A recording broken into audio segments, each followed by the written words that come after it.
அபி பாட்டிக்கிட்ட பர்மிஷன் கேட்குறாங்க. எங்கள் அம்மா வீட்டுக்கு நான் போய் இருந்துட்டு வரேன் அப்படின்னு சொல்கிறாங்க. அதை கேட்டோன்னே பாட்டி சொல்கிறாங்க, இல்லைம்மா இப்போ கொஞ்சம் மன கஷ்டமாக இருக்குது, இப்போ நீ போக வேண்டாம் அப்படின்னு சொல்கிறாங்க. இல்லை பாட்டி, அதுக்காக ஒன்றும் இல்லை, எங்கள் அம்மா கூட இருந்தால் நல்லா இருக்கும்னு தோணுது, அதனால தான் நான் போகிறேன். அவங்களுக்கும் புரியும் இல்லை என்னோட கஷ்டம், அவங்க கூட இருந்தால் நல்லா இருக்கும் பாட்டி அப்படின்னு சொல்லிட்டு அபி கேட்குறாங்க.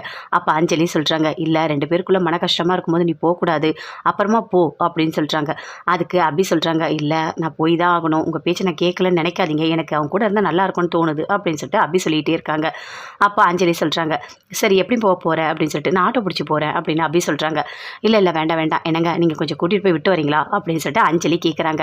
உடனே சொல்கிறாரு, இதை தான் நான் எதிர்பார்த்தேன், என் அபிச்சலத்தை நான் கூட்டிகிட்டு போய் விடுறேன், அப்பாப்பா இப்படி ஒரு சான்ஸ் கிடைக்க எவ்வளோ கொடுத்து வச்சுருக்கணும்னா அப்படின்னு சொல்லிட்டு மனசுக்குள்ள அவ்வளோ சந்தோஷமாக இருக்காரு. அபி 2 பேருமே சேர்ந்து போகிறாங்க. அபி நீங்கள் சீட் பெல்ட் போட்டுக்கோங்க அப்படின்னு சொல்லிட்டு முரளி சொல்கிறாரு. அப்படியே போட்டுக்கிறாங்க. போட்டோன்னே அப்படியே பேசிகிட்டே போகிறாரு. என்ன அபி, உங்களுக்கு ஒரு ராகவுக்குள்ளே ஏதாவது பிரச்சனையா என்ன அப்படின்னு சொல்லிட்டு கேட்குறாரு. எங்கள் 2 பேருக்குள்ளே 1000 பிரச்சனை இருக்கும், புருஷன் பொண்டாட்டி, நாங்கள் சண்டை போடுவோம், சேர்ந்துப்போம், உங்களுக்கு என்ன பிரச்சனை அப்படின்னு சொல்லிட்டு கேட்குறாங்க. இல்லை ஐயா, ரொம்ப அதிகமாக போராடினீங்க, அப்படியே ரொம்ப கஷ்டப்பட்டு அவர் வெளியே எடுத்தீங்க, அதனால தான் நான் கேட்டேன் அப்படின்னு சொல்கிறாரு.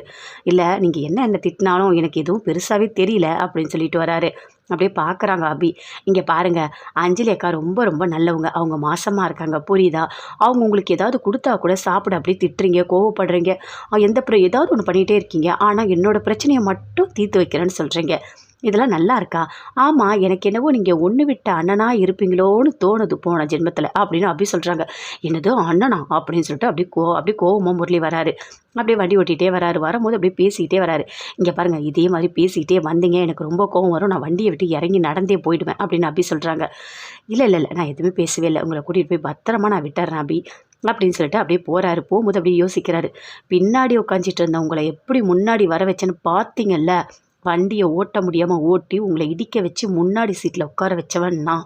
உங்களை எப்படி கல்யாணம் பண்ணணும், உங்கள் மனசை எப்படி மாற்றணும், உங்கள் கூட வாழணும்னு எனக்கு தெரியும் அபி, கண்டிப்பாக நான் உங்களை விடவே மாட்டேன் அப்படின்னு சொல்லிட்டு அப்படியே முரளி வீட்டுக்கு கூட்டிகிட்டு வந்து விடுறாரு. விட்டுட்டீங்கல்ல, நீங்கள் கிளம்புங்க நான் போகிறேன் அப்படின்னு சொல்லிட்டு அபி சொல்கிறாங்க. அப்படியே முரளி வராரு. அபி அப்படியே பார்க்குறாங்க. பார்த்தோன்னே கேட்குறாங்க, நீங்கள் எதுக்காக வந்திருக்கீங்க அப்படின்னு சொல்லிட்டு. இல்லை இல்லை, உங்களை ரொம்ப சேஃபாக வந்து அஞ்சலி விட்டுட்டு வர சொன்னாங்க, அதனால் உள்ளே வந்து நான் பார்த்து விட்டுட்டு போகிறேன் அப்படின்னு சொல்கிறாரு. அப்படியே உள்ளே வராரு. வந்தோடனே அப்படியே கோவமாக வருது அபிக்கு. அபி வீட்டுக்குள்ளே போகிறாங்க. போனோடனே அவங்க அம்மா அப்பா எல்லாருமே பார்க்குறாங்க. பார்த்தோன்னே என்னம்மா நீ தனியாக வந்திருக்க அப்படின்னு சொல்லிட்டு அவங்க அத்தை எல்லாருமே கேட்குறாங்க. என்ன இவன் வந்திருக்கான் அப்படின்னு சொல்லிட்டு அப்படியே அத்தை யோசிக்கிறாங்க. இல்லை உங்கள் கூட இருக்கணும் போல இருந்தது, அதனால தான் நான் வந்திருக்கேன் அப்படின்னு அபி சொல்கிறாங்க. அவரே என்னால் ஃபேஸ் பண்ண முடியல, எனக்கு ஒரு மாதிரி கஷ்டமாக இருக்குது, உங்கள் கூட இருந்தால் நல்லா இருக்கும்னு தோணுச்சுமா, அதனால தான் நான் வந்தேன் அப்படின்னு சொல்லிட்டு அபி சொல்கிறாங்க. சரி பரவாயில்ல, வந்துட்டீங்கல்ல, ஒன்றும் பிரச்சனை இல்லை அப்படின்னு சொல்லிட்டு அவங்க அத்தை சொல்கிறாங்க. ஆமாம் நீங்கள் வந்து கிளம்புங்க, ஏன்னா வந்துட்டு உங்கள் ஒய்ஃப் வந்து மாசமாக இருக்காங்க, அவங்கள பார்த்துக்கிறதுக்கு யாருமே இல்லை, நீங்கள் கிளம்புங்க, நாங்கள் அபியை பார்த்துக்குறோம் அப்படின்னு அவங்க அத்தை சொல்கிறாங்க. முரளி அப்படி பார்க்குறாரு. இல்லை கொஞ்சம் தண்ணி தரீங்களா அப்படின்னு சொல்லிட்டு கேட்குறாரு. தண்ணி தானே, உனக்கு தானே, இரு தரேன் அப்படின்னு சொல்லிட்டு போகிறாங்க. போயிட்டு சமையல் ரூமில் பார்க்குறாங்க. இவனுக்கு தண்ணி கொடுக்கறத விட இவனுக்கு ஏதாவது ஒன்று பண்ணணும், இவன் எவ்வளோ பண்ணி நம்மளை பழி வாங்கலாம், இவனை விடக்கூடாது, என்ன பண்ணலாம் அப்படின்னு சொல்லிட்டு அவங்க அத்தை யோசிக்கிறாங்க. சரி பேதி மாத்திரையை கலந்து விட்டுறலாம், கண்டிப்பாக இவன் பாத்ரூம்லேயே கிடக்கட்டும் அப்படின்னு சொல்லிட்டு மாத்திரை ஒன்று போடுறாங்க. தண்ணியில் போட்டோன்னே யோசிக்கிறாங்க, இவனுக்கெல்லாம் ஒரு மாத்திரை பத்தாத, 2 மாத்திரை ஓகே அப்படின்னு சொல்லிட்டு 2 மாத்திரையும் அந்த தண்ணியில் கலக்கிறாங்க. கலந்து கொண்டு வந்து கொடுக்குறாங்க.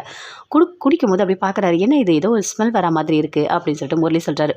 அதுவா, ஒன்றும் இல்லைங்க, அது மூலிகை தண்ணி, குடிங்க நல்லது தான் அப்படின்னு சொல்கிறாங்க அவங்க அத்தை. அதை குடிக்கிறாரு. குடிக்கும்போது அவங்க அத்தை அவ்வளோ சந்தோஷப்படுறாங்க. குடி நல்லா குடி, உனக்கு இதெல்லாம் வேணும் அப்படின்னு சொல்லிட்டு அங்கேருந்து போகிறாரு. சரி நான் போயிட்டு வரேன் அப்படின்னு சொல்லிட்டு வெளியே போகிறாரு. போன உடனே அப்படியே எல்லாருமே சேர்ந்து பேசுகிறாங்க. இவனை எதுக்கு நீ கூட்டிகிட்டு வந்த, இவன் சரியான ஃப்ராட் ஆச்சு, இவனை எதுக்கு வீட்டுக்குள்ளே கூட்டிகிட்டு வந்த அப்படின்னு அவங்க அத்தை சொல்கிறாங்க. இவன் கூட எதுக்கு வந்த அப்படின்னு சொல்லிட்டு. இல்லை அஞ்சலி அக்கா தான் அனுப்பி வச்சாங்க. சரி இருங்க நான் போயிட்டு வெளியே கதவை மூடிட்டு வரேன் அப்படின்னு அபி சொல்கிறாங்க.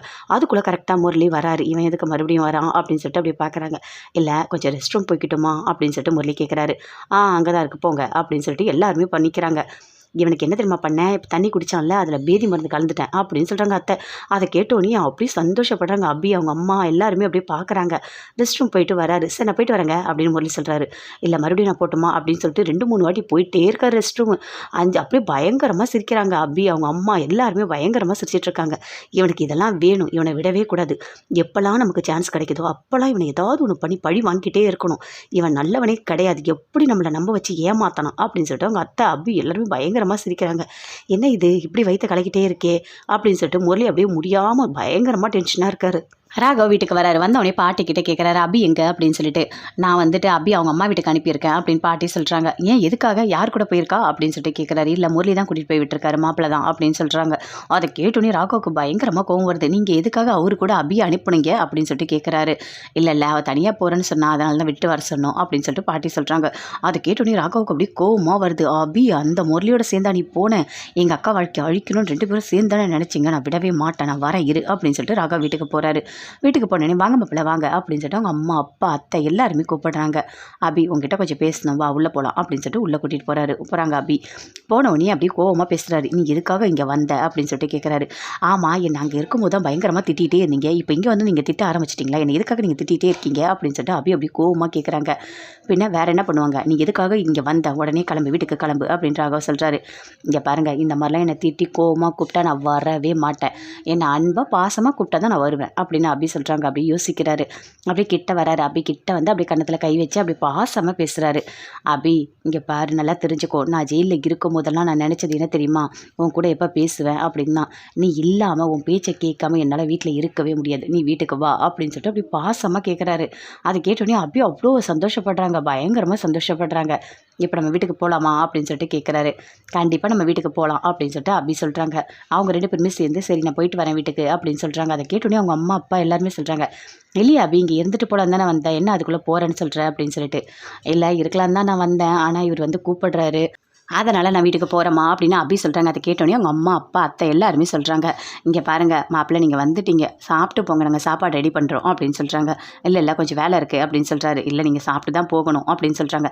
"என்னங்க நம்ம சாப்பிட்டே போலாம்" அப்படின்னு சொல்லிட்டு அபி சொல்றாங்க. "சரி" அப்படின்னு சொல்லிட்டு ராகவும் சொல்றாரு. நல்லா சாப்பாடுலாம் செய்கிறாங்க. செஞ்சு எல்லாமே சூப்பராக போடுறாங்க.